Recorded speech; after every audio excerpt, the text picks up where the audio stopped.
Coucou les filles, aujourd'hui je vous parle de tatouage et de stretch car j'ai vu que plusieurs personnes m'ont demandé euh, si ça me faisait mal le tatouage, où est-ce que j'étais allée pour me le faire et si je voulais m'en faire d'autres.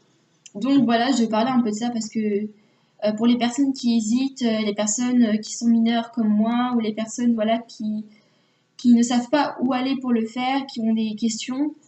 Je voulais faire un petit tuto sur ça, voilà. Je vais d'abord vous parler du tatouage. Donc moi, j'étais dans le salon de tatoueur de chez, enfin, à Créteil plutôt. Je vous mettrai le lien en barre d'infos de leur site pour que vous puissiez prendre contact avec eux, même pour que vous puissiez voir les photos de ce qu'ils font et tout ça. Donc c'est vraiment des gens déjà très accueillants, très humains, qui sont là, qui vous posent des questions. Vraiment, ils s'assurent vraiment que vous soyez sûr de ce que vous faites avant de le faire parce qu'il y en a, voilà, ils sont là, ils font oui, voilà, du temps qu'ils ont leur fric, ils s'en foutent, quoi, que vous le regrettez ou pas. Donc moi, on m'a bien demandé, oui, combien de temps ça fait que tu veux te faire ton tatouage, machin, parce que si ça fait un mois ou deux, on le fera pas, il faut que, voilà, et c'est ma mère qui a répondu, et ma mère a dit que ça faisait 2 3 ans que je voulais le faire, mais j'étais trop jeune, donc j'ai attendu d'avoir 16 ans pour me faire mon tatouage, que je ne regrette pas du tout, donc voilà. Mon étoile nautique, peut-être que vous l'auriez vu dans certaines vidéos quand je bougeais, voilà, vous l'aurez peut-être vu, mais là, vous pouvez peut-être plus le voir en détail. Une étoile nautique, donc turquoise et noire. Donc, comme je vous ai dit, donc, il a d'abord commencé par faire le tracé, après, il a rempli donc, le noir, et après, il a fait le bleu. C'est quand il a fait le bleu que ça m'a fait mal, parce que ma peau était très, très irritée, très boursouflée, très chauffée, en fait, et ça brûlait. Plus, en fait, ça faisait pas mal, mais ça brûlait, en fait. Je sentais que ça brûlait. Après, mon tatouage a duré 1 heure et demie. Enfin, c'est quand même assez long, mais voilà, enfin, faut pas que ce soit bâclé parce que sinon ça va vous faire très très mal. Voilà. Euh, c'est quelque chose d'important de bien faire le travail, même sur vous qu'il y a avant à faire. Enfin, c'est-à-dire que si vous ne préparez pas psychologiquement à souffrir entre guillemets, bah faut pas que vous y arrivez en fait trop stressé, mais faut pas que vous y arrivez trop confiant parce que sinon ça va faire un drôle d'effet si vous quand il va vous planter l'aiguille dans la peau. Euh, voilà. Aussi, qu'est-ce que je voulais vous dire? Je voulais vous dire un truc. Ah oui, à propos des soins. Donc il faut toujours aller chez le tatoueur donc avec un sachet de compresses stériles, des compresses stériles, pas des cotons. Vraiment des choses stériles qui sont sous sachet. Et un petit sachet de cicatril. Donc, pour celles qui ne connaissent pas, le cicatril, ça ressemble à ça. Et c'est une petite pommade très très épaisse qui pue le plastique. Ça pue, mais c'est vraiment super efficace. C'est vrai que ça coûtait un peu cher la boîte, mais franchement, pour le tatouage, c'est vraiment ce qui est mieux pour cicatriser. Voilà, c'est ça, 6,50 €. Donc le cicatril, il me semble qu'il y a 14 sachets dedans, donc ça suffit largement. Donc vous mettez un sachet par jour en fait. Lui, il va vous faire normalement un bandage. Normalement, il va vous le faire avec des compresses, du sparadrap et votre sachet de cicatril. Bon, s'il ne le fait pas, vous le faites vous-même. Et quand vous rentrez chez vous, donc c'est mieux de vous laver avant parce que du coup, vous n'allez pas pouvoir vous laver pendant un jour parce qu'il faut vraiment le temps que la peau elle se dégonfle et elle se cicatrise, elle se remette un peu. Et donc le lendemain, quand vous allez prendre votre douche, vraiment, il faut vraiment passer sous l'eau et laver avec des produits neutres, pas des trucs genre avec gel douche, fleurs de jasmin ou trucs de cocotier, enfin pas les trucs comme ça va brûler votre peau. Prenez un truc du style genre mon savon, Dove, enfin un truc assez naturel quoi pour pas vous brûler la peau ou tout simplement un savon pour les mains normales, vous frottez un petit peu et puis après en fait vous tapotez avec la serviette pour vous essuyer. Et donc après, donc vous refaites un bandage et vous faites ça pendant 3 jours. Le temps que voilà, ça cicatrise bien. Et donc après les 3 jours, vous enlevez votre bandage, vous mettez de la Bépantène. Donc, la Bépantène, c'est la crème qu'on met sur les fesses des bébés. Ça va mettre pendant un mois. Donc pendant un mois, si vous avez un tatouage à peu près de la même taille que moi, donc ça sera vraiment trop, mais ils font pas la taille au-dessous, donc bon, vous n'avez pas le choix, vous achetez ça quoi. Mais donc voilà, moi je me suis servi de ça, donc enfin c'est très très fluide. faut en mettre 2 fois par jour. Donc en fait, le matin quand vous vous lavez les dents, voilà, vous mettez bien de la crème. En fait, il faut vraiment bien masser, bien faire pénétrer la crème. Si vous en mettez juste en surface comme ça va servir à rien. Il faut vraiment bien masser pour que ça rentre bien dans la peau. Et le soir, après votre douche ou avant de vous coucher, vous en remettez. Et donc à faire ça pendant un mois. Après, sachant que si vous faites ça au printemps ou en été, il va falloir mettre la protection écran total sur votre total, je précise bien. Vraiment le maximum, le truc pour les enfants, pour les vieilles dames, le plus possible en indice UV que vous trouvez. Parce que sinon, ça va déjà agresser votre peau. Les couleurs vont enfin, je sais pas comment dire, enfin, vont changer, quoi. Les couleurs vont changer et c'est vraiment pas recommandé de faire un tatouage en été, quoi. C'est pour ça qu'il faut vraiment le faire vers la fin de l'été ou même vraiment c'est le mieux, c'est de le faire vers octobre, novembre, décembre. Au moins, votre peau a vraiment le temps de cicatriser avant le prochain été. Moi, cet été, franchement, j'ai pas mis de choses dessus et franchement les couleurs ne se sont pas détériorées. C'est toujours la même couleur. Donc, enfin voilà quoi. Après, qu'est-ce que je pourrais vous dire de plus sur le tatouage? Voilà, je pense que c'est à peu près tout. Si jamais vous avez des questions sur le tatouage, vous posez des questions sur cette vidéo. Donc après le tatouage, je voulais vous parler de stretch. Parce que j'ai décidé de me faire donc agrandir le lobe, donc me faire écarter le lobe. Donc le lobe gauche, celui-là, voilà. Donc il y a un trou normal de boucle d'oreille, donc du 0,8 pour ceux qui connaissent, donc 0,8 mm. Voilà, je vais me faire, je sais pas jusqu'où je vais m'arrêter, je pense que je vais faire un peu au fur et à mesure. Là j'ai commandé donc des écarteurs sur Crazy Factory.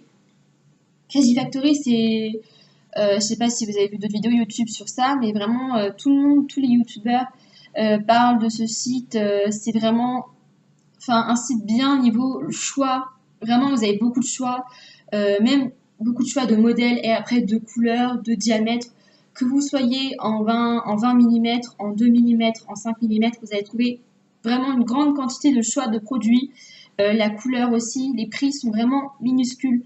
C'est-à-dire que j'ai commandé donc, mon écarteur 1,2, 1,6 et 2 et j'en ai eu pour 2,10 € à peu près. C'est vraiment rien quoi. Enfin, vous allez dans un salon de perceur, et vous allez payer ça 5 € l'écarteur. Après, les frais de port sont à 4,50 €, mais au-dessus de 20 €, elles sont gratuites. Franchement, si voilà, vous pouvez faire des commandes groupées avec des gens. Enfin, moi, c'est ce que j'ai fait avec ma copine. Elle fait une commande groupée donc pour moi, pour elle et pour son copain. Donc finalement, c'est entre guillemets partager les frais de port et voilà. Donc voilà, franchement, même ça vaut le coup. Il n'y a pas que des écarteurs, il y a des piercings, il y a des boucles d'oreilles, des bracelets, des bagues. Il y a vraiment plein de choses. C'est pas que des écarteurs. Donc voilà, Crazy Factory, je vous mettrai donc le lien du site sur la barre d'infos.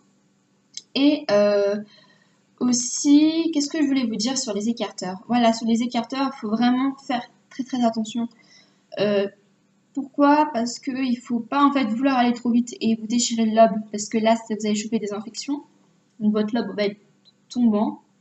Et quand vous allez, par exemple, si un jour vous regrettez de vous être fait agrandir le lobe, sachez qu'au-dessus, en dessous de 10 mm, votre lobe peut se reboucher. Donc par exemple, au lieu d'agrandir votre lobe, vous remettez donc votre écarteur voilà, par exemple, si vous êtes à 8, imaginons, et que vous voulez complètement arrêter, vous allez repasser à 6, après vous allez repasser à 4, après vous allez passer à 2, et après vous remettez une boucle d'oreille normale.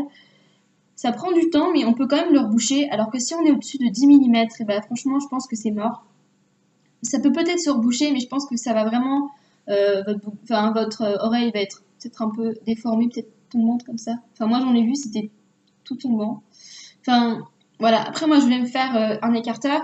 Déjà parce que c'est quelque chose qui m'attire depuis un petit moment, mais dont je n'osais pas trop parler parce que mon copain n'est pas du tout pour. Ça le dégoûte parce qu'il a été traumatisé par des gens qui avaient les lobes d'oreilles qui descendaient là, ce que je peux comprendre parce que c'est vraiment dégueulasse.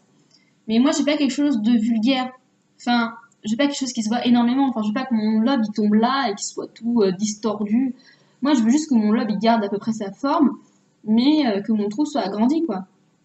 Donc, c'est vraiment pas quelque chose de vulgaire. Je pense que pour une fille, entre 5 et 8 mm, grand maximum, ça peut être joli, mais au-dessus, vraiment, ça commence à faire un peu un peu trop quoi. Voilà.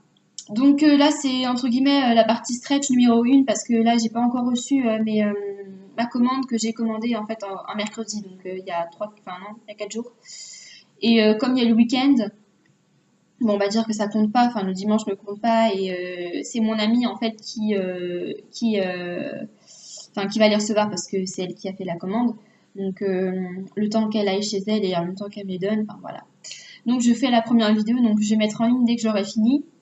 Et donc après, donc une deuxième vidéo donc sur ma commande, je vous présenterai les produits que j'ai achetés, un peu tout ça. Et après, donc sur mon stretch enfin voilà, sur mon stretch et je vous expliquerai 2-3 trucs. Donc voilà. Donc aussi au niveau des soins, donc c'est pareil, il faut se munir de compresses stériles. Toujours les compresses stériles pour désinfecter. Pourquoi? Parce que les cotons, c'est pas quelque chose de très hygiénique. Parce que les cotons, vous en servez pour vous démaquiller, pour vous enlever le vernis, pour faire d'autres choses, peut-être, je ne sais pas. Et voilà, il suffit que vous n'ayez pas les mains, enfin genre vous venez pas de vous laver les mains, vous ayez touché quelque chose, vous touchez votre coton il va être infecté. Donc moi je suis peut-être un peu une malade des bactéries, mais j'ai vraiment pas envie de me choper une infection. Donc vraiment les compresses ça vaut rien. Il faut vraiment acheter des compresses. Moi j'ai attends, je vais aller vous chercher mon sachet de compresses pour que vous voyez.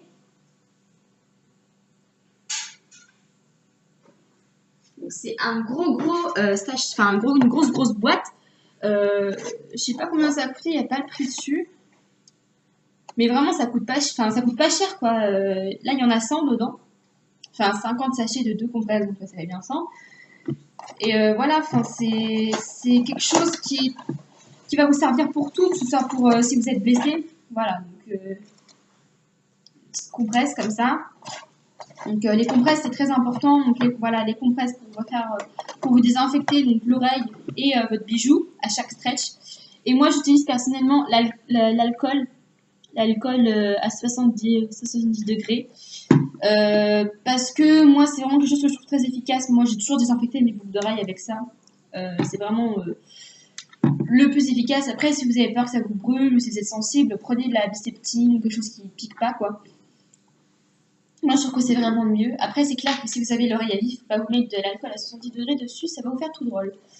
Voilà, donc ça, il va falloir désinfecter votre bijou avant de vous stretcher et vous désinfecter l'oreille avec la compresse stérile toujours.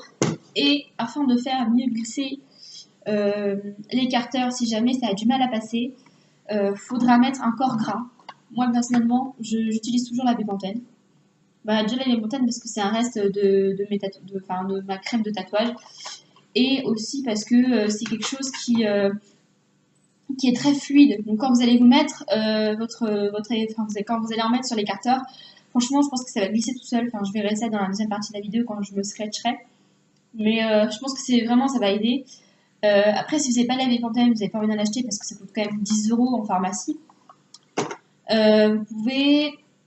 Vous pouvez prendre de la vaseline ou une crème à base de vaseline et tout ce qui est huile, mais vraiment des huiles naturelles, enfin pas d'huile de tournesol de votre cuisine, mais genre de l'huile d'amande douce, de l'huile d'abricot, l'huile de karité, enfin des choses comme ça, même de l'huile d'argan, c'est pas mal aussi apparemment. Enfin, il y a plusieurs filles sur YouTube qui ont fait avec des choses différentes. Moi, je recommande plus les crèmes. Je préfère les crèmes que les huiles quand même parce que l'huile, ok, ça va peut-être plus glisser, mais en fait, la crème va entre guillemets vous aider en même temps à cicatriser. Je pense pas que ça fasse le même effet que vous mettiez de l'huile d'amande douce dans votre trou parce qu'au final ça va atterrir dans votre trou et que vous mettiez de la bépantène qui est pour à la base pour les cicatrices. Je pense que ça va pas faire le même, effet. Donc moi je préfère mettre de la bépantène, mais si vous en avez pas, vous n'avez pas en acheter, vous pouvez prendre de la crème à base de vaseline ou des huiles naturelles. Ça passera tant que c'est encore gras. Même de la crème pour votre corps que vous utilisez vous utilisez comme d'habitude quoi. Ça passera. Voilà. Donc, si jamais vous avez des questions à propos de la partie tatouage et la première partie de comment se stretcher l'oreille, voilà, vous posez les questions dans la barre de commentaires, je vais y arriver. Donc, vous posez des commentaires sur cette vidéo et surtout, regardez bien la deuxième si jamais vous êtes intéressé par les écarteurs. Voilà, c'est quelque chose qui peut-être vous aider. Je ne sais pas si je vais vraiment vous aider, mais c'est quelque chose qui peut vous aider. Donc voilà, n'oubliez pas la deuxième partie de la vidéo qui arrivera sûrement dans une semaine, je pense. Donc voilà, je vous fais des gros bisous les filles et je vous dis à bientôt pour la deuxième partie de la vidéo.